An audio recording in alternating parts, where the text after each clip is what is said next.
La noche todavía era densa y espesa fuera de la ventana cuando el teléfono encriptado en la mesita de noche del comandante Omar Arfuch vibró con un zumbido corto y seco. No era la alarma. Era el sonido de una crisis. 4:17 de la madrugada. La hora en que la ciudad aún estaba sumida en el sueño. Pero el mundo de Arfuch nunca lo hacía. Al otro lado de la línea, una voz, distorsionada por un modulador tecnológico, pero que no podía ocultar el pánico, susurró fragmentos de información inconexos. 3.500 toneladas. La fundición. Están convirtiendo plomo en oro. Una cifra absurda. Una cifra que hizo que el experimentado comandante, que se había enfrentado a los capós de la droga más brutales, se incorporara de un salto. El sueño desvanecido como si nunca hubiera existido. 3.500 toneladas de oro equivalían a las reservas nacionales de una potencia económica. Podría colapsar mercados, financiar docenas de guerras. Repite, gruñó Arfuch, su mano empujando inconscientemente las gafas que se deslizaban por el puente de su nariz. Explica cada detalle. La fuente, un activo invaluable que su equipo había tardado casi un año en infiltrar y cultivar su confianza, estaba hablando en un código preestablecido. No estaba hablando de una simple operación de lavado de dinero. Estaba describiendo algo de una categoría completamente diferente. Una fundición fantasma. Una planta metalúrgica secreta que operaba en el corazón mismo de la ciudad, transformando el dinero manchado de sangre del imperio de la droga en un activo irrastreable, puro y aceptado globalmente. El oro. Este era el salto cualitativo del crimen organizado. Ya no hablamos de traficantes que cruzan la frontera con droga en los neumáticos de repuesto. Estamos hablando de un conglomerado criminal con la mentalidad de un banco de inversión y la capacidad productiva de un gigante industrial. El paso de las drogas al oro demostraba una visión estratégica aterradora. Las drogas son el flujo de caja, pero el oro es el poder eterno. Durante semanas, la unidad de Arfuch había estado siguiendo pistas aparentemente inconexas. Una serie de robos a joyerías de lujo con precisión militar. La misteriosa desaparición de químicos e ingenieros metalúrgicos de primer nivel. Envíos de productos químicos industriales extremadamente raros importados a través de empresas fantasma. Al principio, solo pensaron que se trataba de una red de lavado de dinero a gran escala. Pero esa llamada al amanecer conectó todos los puntos dispares en un panorama aterrador. El cártel había evolucionado. Habían superado la fase del mero tráfico. Esta era una obra maestra de ingeniería financiera criminal, una maquinaria económica paralela capaz de desafiar a Wall Street. El oro no era solo una herramienta, era el corazón, el torrente sanguíneo de un imperio económico invisible que se extendía por al menos 3 países, con tentáculos que llegaban a todos los rincones de la sociedad. La investigación posterior, impulsada por la información vital de la fuente, dibujó un organigrama que asombró incluso a los analistas criminales más curtidos por su nivel de especialización. El fundidor, de Tim Smith el cerebro, un verdadero fantasma. Ni una foto, ni una huella dactilar, ni una identidad real. Los fragmentarios expedientes de inteligencia sugerían que podría ser un brillante metalúrgico, formado en las universidades más prestigiosas de Alemania o Suiza. Un genio que decidió que servir a la humanidad no era tan rentable como manipularla. Él era el cerebro, el arquitecto de todo el imperio, quien había transformado el conocimiento académico en poder criminal absoluto. Los hermanos Vázquez, el dúo perfecto de Lampa. Miguel Vázquez, el mayor, un excoronel del ejército expulsado por actos de brutalidad, era el encargado de la logística y la seguridad.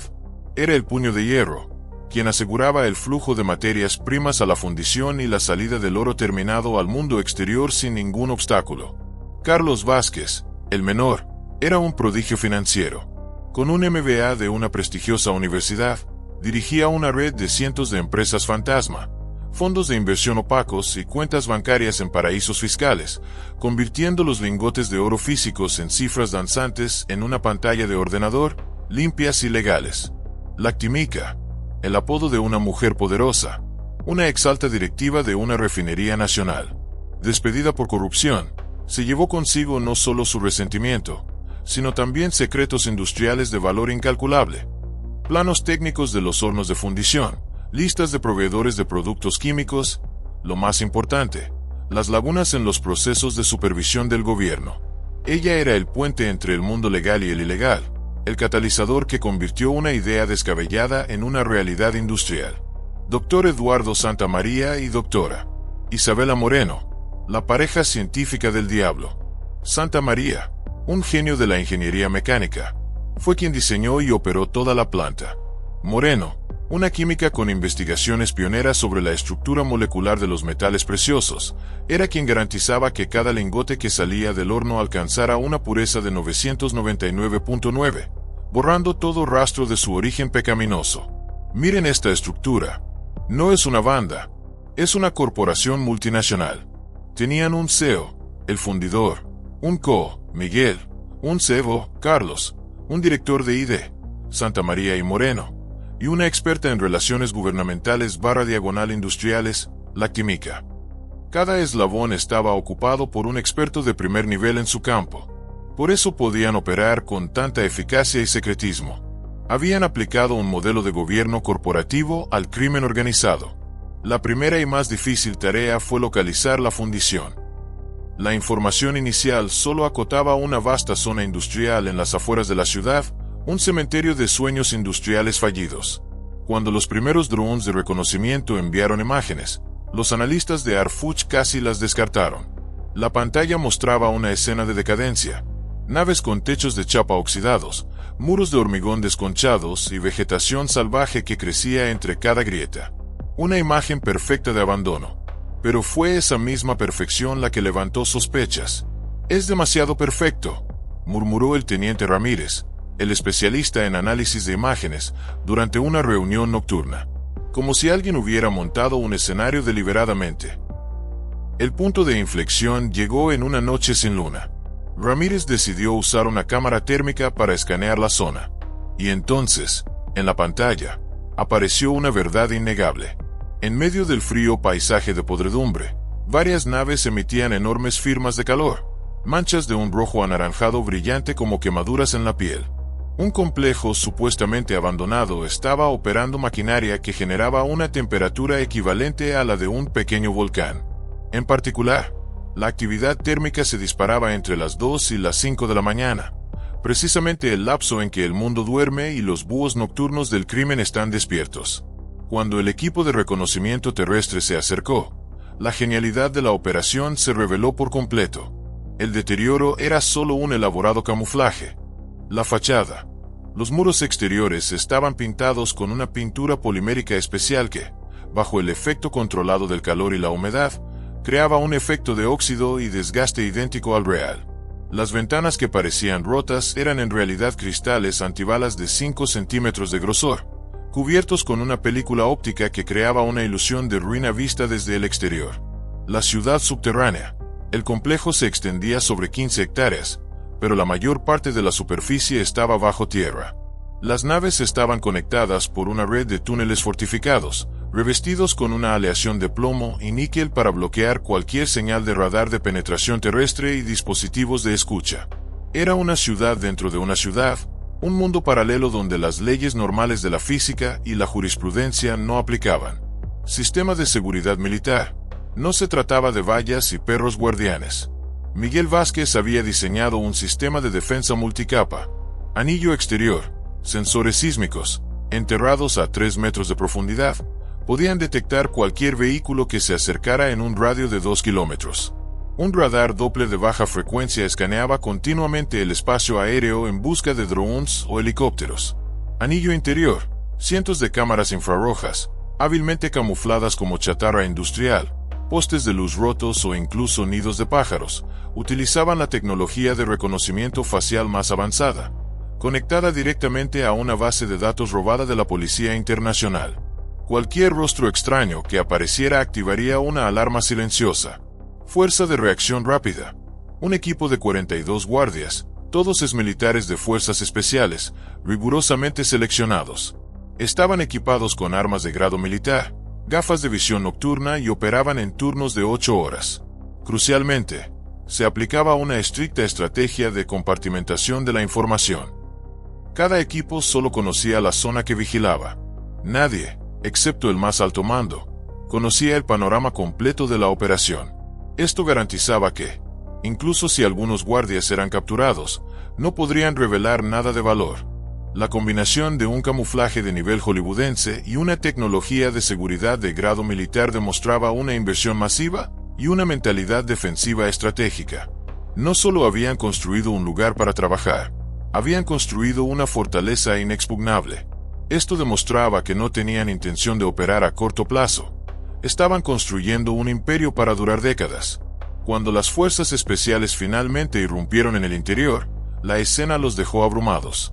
En completo contraste con su apariencia ruinosa, el interior era una instalación industrial ultramoderna, impecablemente limpia, comparable a los laboratorios de la NASA o de cualquier corporación tecnológica de primer nivel.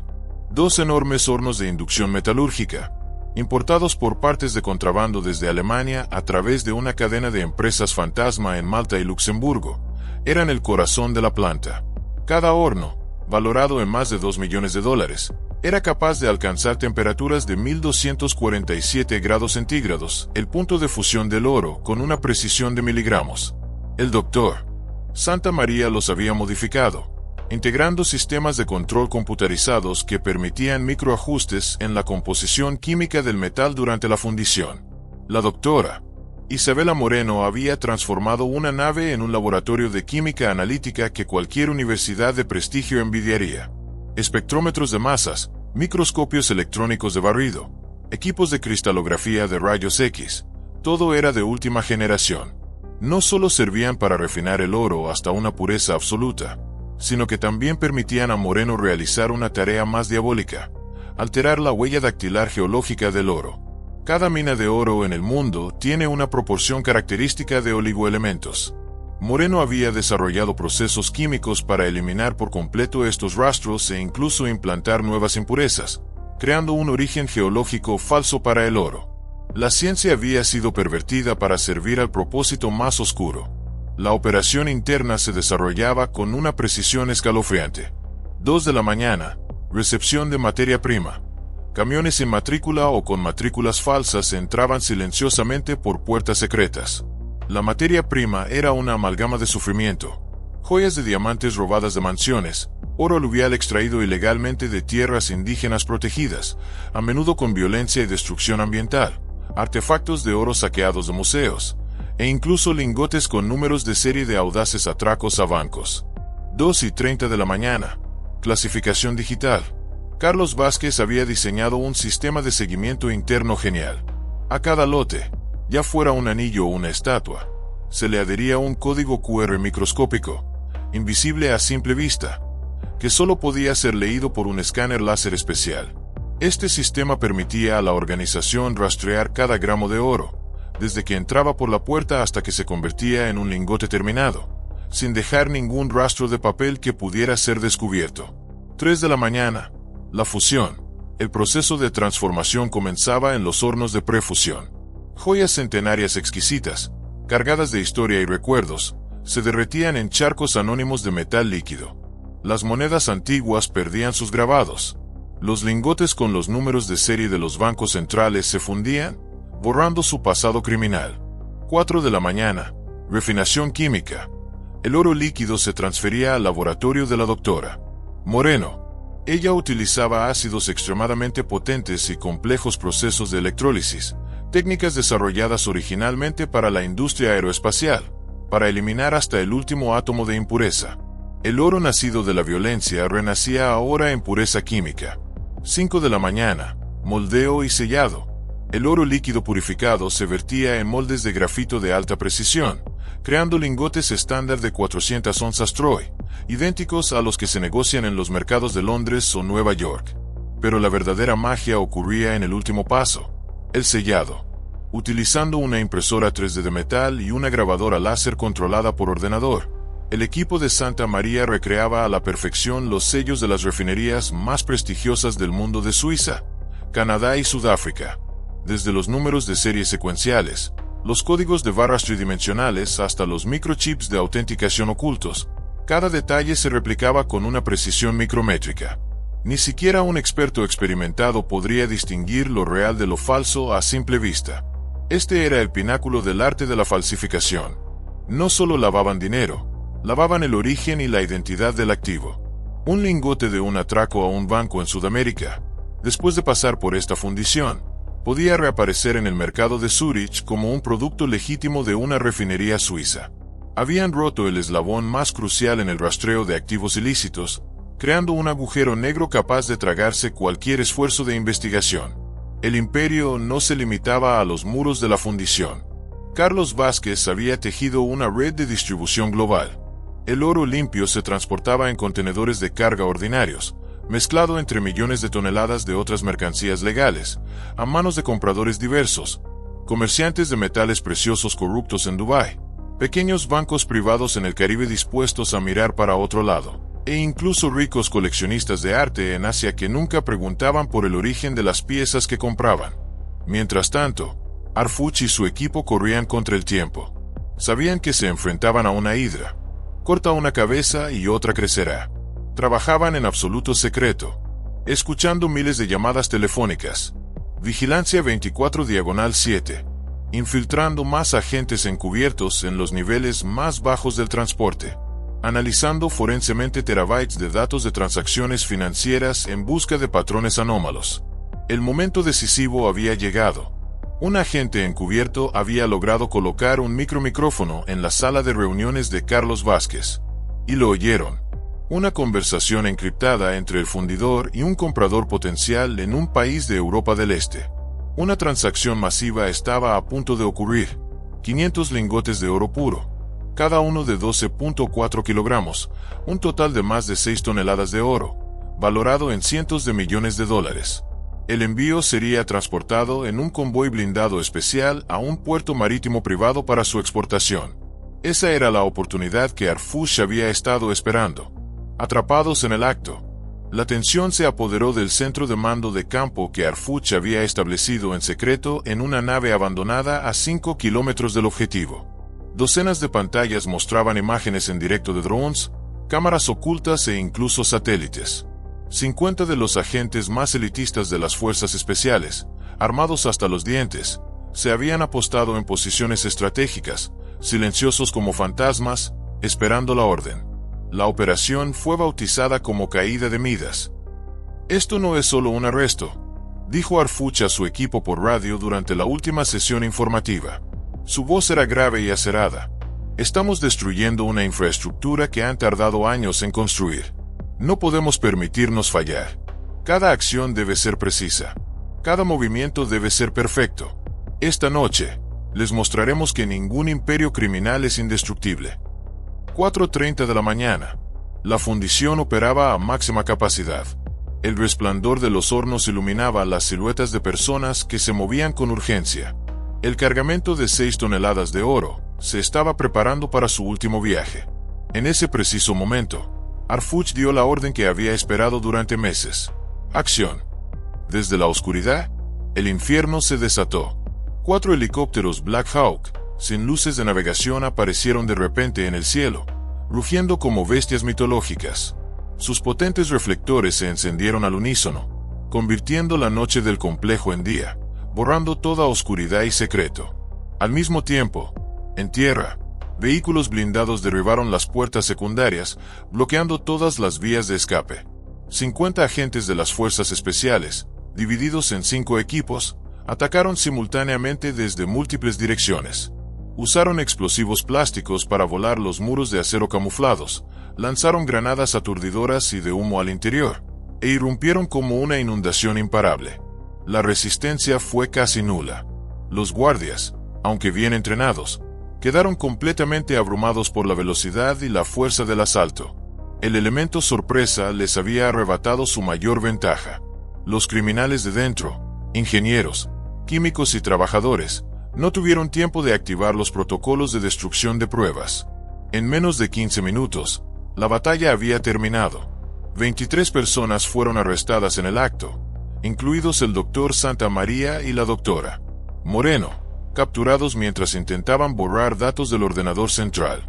Uno de los hermanos Vázquez, Miguel, el jefe de seguridad, fue abatido en un breve tiroteo mientras intentaba resistir en la sala de control. Omar Arfush nunca olvidaría la sensación al dar los primeros pasos por la escalera de caracol metálica que se adentraba en las profundidades de la fundición.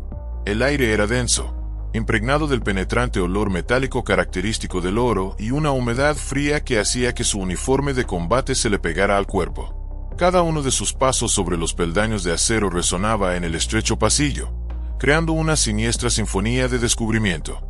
La luz de su linterna táctica danzaba sobre los gruesos muros de hormigón armado, que parecían extenderse infinitamente hacia un lugar donde la ley ya no existía. «Comandante», susurró el sargento Martínez por la radio, su voz con un temblor mal disimulado. «Tiene que ver esto con sus propios ojos. Nosotros no sabemos cómo reportarlo». Cuando Arfush finalmente llegó a lo que inicialmente pensó que era un simple sótano de almacenamiento, contuvo la respiración. Décadas de experiencia enfrentando al crimen no podían haberlo preparado para esta visión. Ante él se extendía una catedral subterránea de riqueza ilícita, un espacio que desafiaba toda lógica e imaginación. La bóveda, de más de 6 metros de altura, sostenida por colosales pilares de acero pintados de negro mate, se perdía en la oscuridad superior. En lugar de bombillas tenues, un sistema de iluminación LED de grado industrial, montado en rieles suspendidos, proyectaba una luz blanca y uniforme, haciendo que el espacio se pareciera más a la bóveda de la Reserva Federal de que al almacén de unos criminales. Y entonces, lo vio. 3.500 toneladas de oro. No estaban apiladas al azar. Estaban dispuestas con una precisión y un orden obsesivos. Los lingotes, cada uno perfectamente moldeado con un peso exacto de 12,4 kilogramos y 25 centímetros de largo, brillaban como millones de pequeños soles. Estaban colocados en hileras de estanterías de acero inoxidable, cada una de 5 metros de altura, que se extendían en filas perfectamente rectas, creando pasillos lo suficientemente anchos para que carretillas elevadoras eléctricas se movieran en silencio. Arfush caminó lentamente entre las hileras de estanterías, sintiéndose como un intruso en la tumba de un faraón moderno. Su linterna se deslizó sobre los metales preciosos, creando fascinantes estelas de luz. Cada estantería contenía exactamente 240 lingotes, organizados en 12 pilas de 20 lingotes cada una. En cada pila había una etiqueta magnética codificada, que no solo indicaba su ubicación, sino también la fecha de procesamiento, la pureza analizada por espectrometría, lo más importante, el código de origen estimado del material. «Dios mío», murmuró a su lado el teniente Ramírez, su voz resonando en el vasto espacio subterráneo. «Esta cifra es más que las reservas nacionales de oro del Reino Unido, Arabia Saudita y Japón juntas». Esta era la diferencia fundamental. El crimen tradicional escondería el oro en cofres bajo el suelo. Esta organización había construido una instalación logística con estándar ISO. Este orden, pulcritud y sistematización eran más aterradores que el propio oro.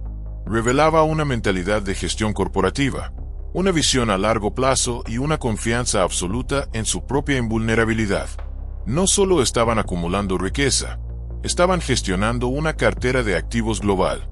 A medida que el equipo exploraba más a fondo, la sofisticación del sistema se hacía cada vez más evidente. Un sistema de aire acondicionado industrial mantenía una temperatura constante de 18 grados centígrados y una humedad precisa del 45%, las condiciones ideales para prevenir cualquier oxidación o alteración del metal. Escáneres láser automatizados, montados en rieles, se movían continuamente por los pasillos, realizando un inventario en tiempo real. Cualquier lingote movido de su posición, aunque fuera 1 centímetro, activaría una alarma silenciosa en la sala de control central.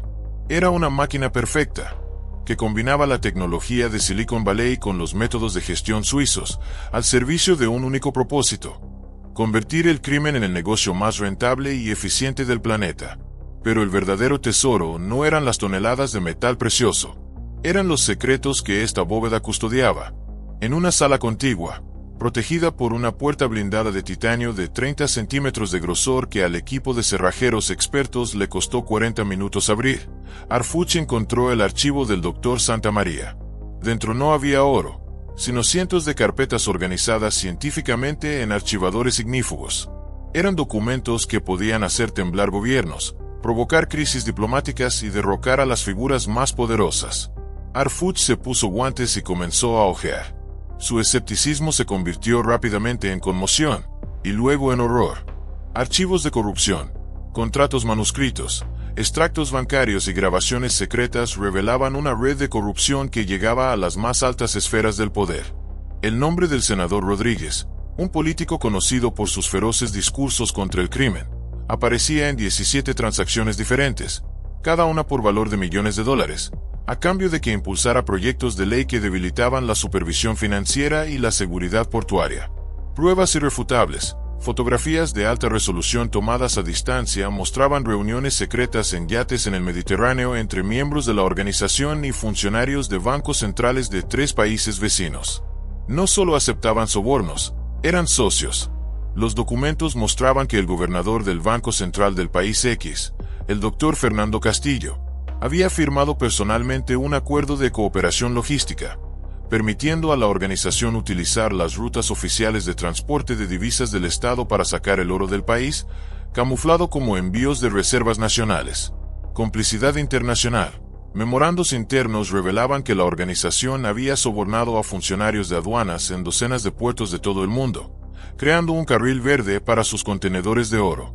También se nombraba a los directores ejecutivos de al menos 2 grandes bancos privados europeos, con pruebas de que habían creado deliberadamente productos financieros complejos para legalizar miles de millones de dólares de este imperio del oro. No son forajidos luchando contra el sistema, murmuró Harfuch para sí mismo, sintiendo un escalofrío recorrerle la espalda.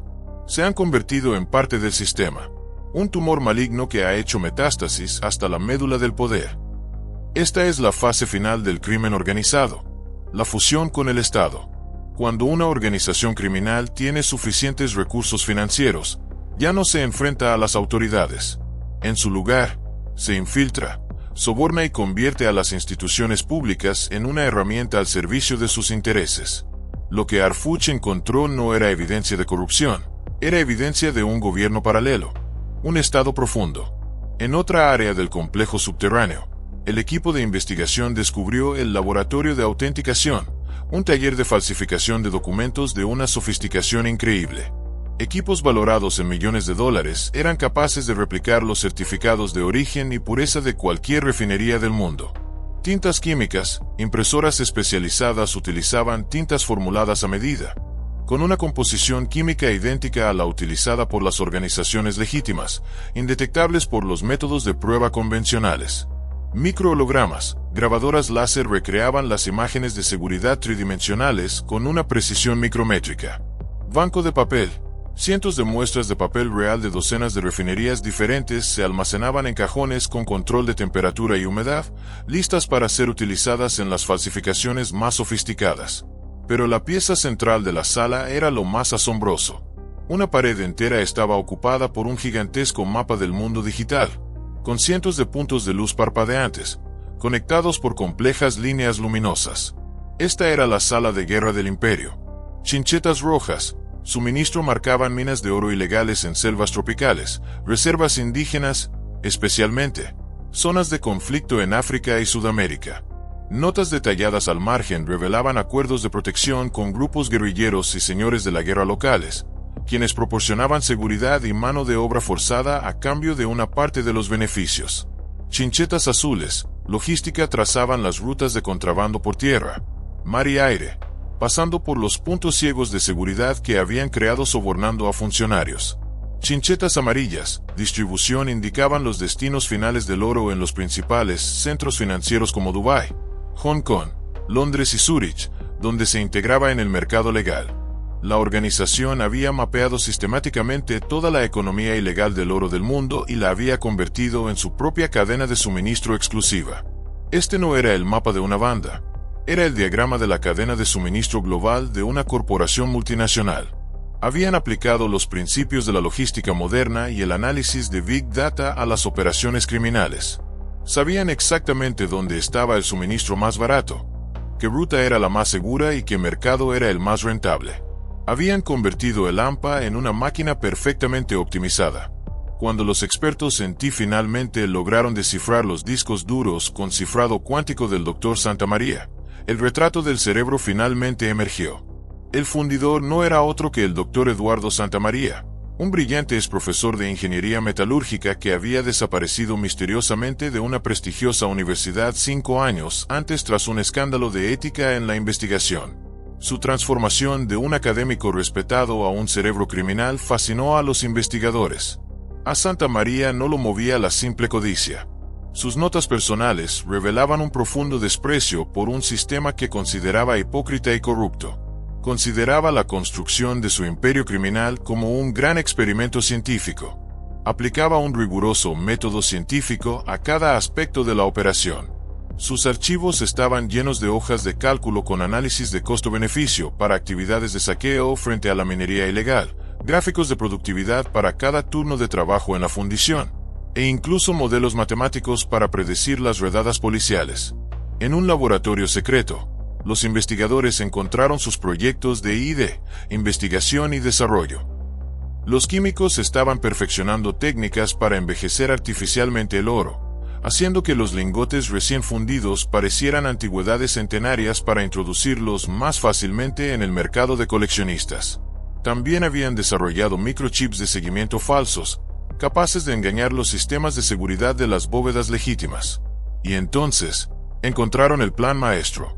Al fondo del archivo, Harfuch encontró algo que le heló la sangre en las venas. Los planos arquitectónicos detallados de 5 fundiciones idénticas, cuya construcción estaba prevista en 5 países diferentes en 3 continentes. Los cronogramas de construcción, las listas de equipos y los presupuestos detallados mostraban que el Dr. Santamaría no solo había creado una operación, había desarrollado un modelo de negocio criminal franquiciable. «Dios santo», susurró Harfuch, sosteniendo los documentos con manos temblorosas. «Este no es el final. Esta es solo la primera instalación. Están construyendo una red global». Cuando Harfuch salió del complejo subterráneo horas más tarde, la luz del amanecer le dio en los ojos, pero en su mente solo había oscuridad. Sabía que su vida y su carrera habían cambiado para siempre. No solo habían incautado una fortuna, habían descubierto un mundo paralelo, donde el crimen había evolucionado hasta volverse indistinguible de las corporaciones financieras más respetables. En las semanas siguientes, la caída de la fundición provocó un seísmo en el AMPA. Muchas organizaciones criminales que dependían de este servicio de lavado de oro colapsaron repentinamente.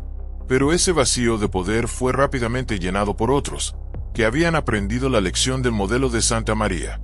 La lucha contra el crimen organizado había entrado en una nueva era. A pesar del rotundo éxito, las preguntas más acuciantes seguían sin respuesta. Carlos Vázquez, el cerebro financiero, seguía prófugo. Los políticos y funcionarios bancarios expuestos habían desaparecido sin dejar rastro. Y lo más importante, ¿cuál fue el destino final de las miles de toneladas de oro procesadas a lo largo de los años? Incluso recluido en una prisión de máxima seguridad, el Dr. Santamaría mantenía un silencio casi absoluto.